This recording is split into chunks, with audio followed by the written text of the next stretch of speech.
Now we're on video 3 of number 5. We're going to be talking about financial statements. We're going to go to a little more comfortable and a little more relaxing environment because we're not going to run quite as fast as we did with the lightning round.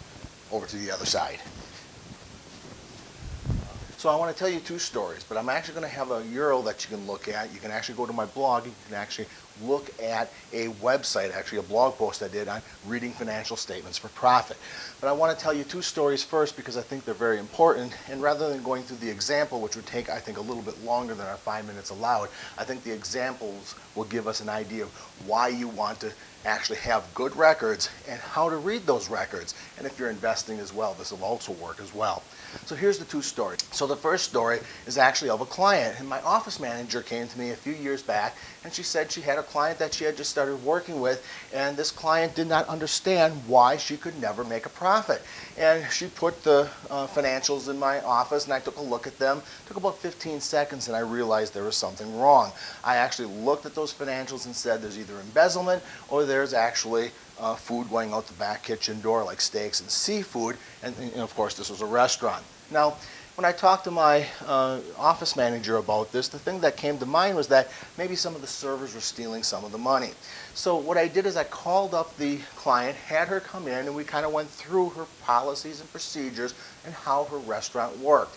And when I asked her how money was handled in her restaurant, she said, well, you know, the servers really don't touch the money too often, maybe a little bit, but most of the clients or the customers, they actually go up to the cash register and pay for their bill. And then I said, oh, okay, that makes sense. There's nothing wrong there. And then I said, well, what about the cash register person? And she goes, well, this is actually one of my friends all the way back to when I was in kindergarten. And I said, time out, stop, that's it. That is the person that probably did the embezzling. Now, first thing to understand is it's always your best employee that will be embezzling from you. It's the employee that never takes a vacation. It's when they take the vacation that malfeasance comes to the surface and gets discovered. And if you have a friend or a family member and they're a little bit in the wrong position, it's not that they're always guilty, but it's certainly where accountants that are working some forensic accounting are going to look. So she claimed to me that this was her good friend and it would never be an issue that she would be stealing money. Then I said, you know, before we go any further, let me have you do this. I'm back into your restaurant right now and I want you to tell everybody that's working there, have a little meeting, and tell them that you just got back from the accountant and he's just a knuckle-dragging Neanderthal. He just won't listen to common sense, and what he demands is that there's a camera pointing at the cash register. She did that. She came back that very same day and said her best friend since kindergarten quit on the spot. For some magical reason, her numbers started going up afterwards. She was becoming profitable after that. The bad news was that the damage was so significant that she could never dig out from underneath of it.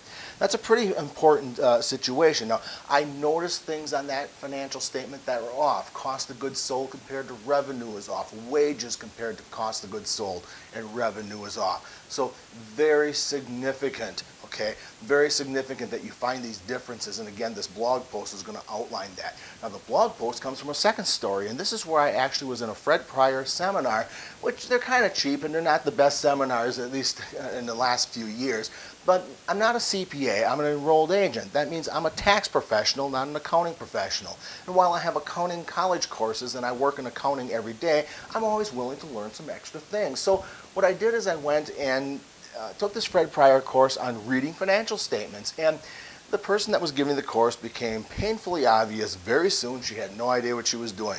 Later we discovered it was her first day on the job. Well, halfway through the morning she was already running out of material. She only had a 1-day course.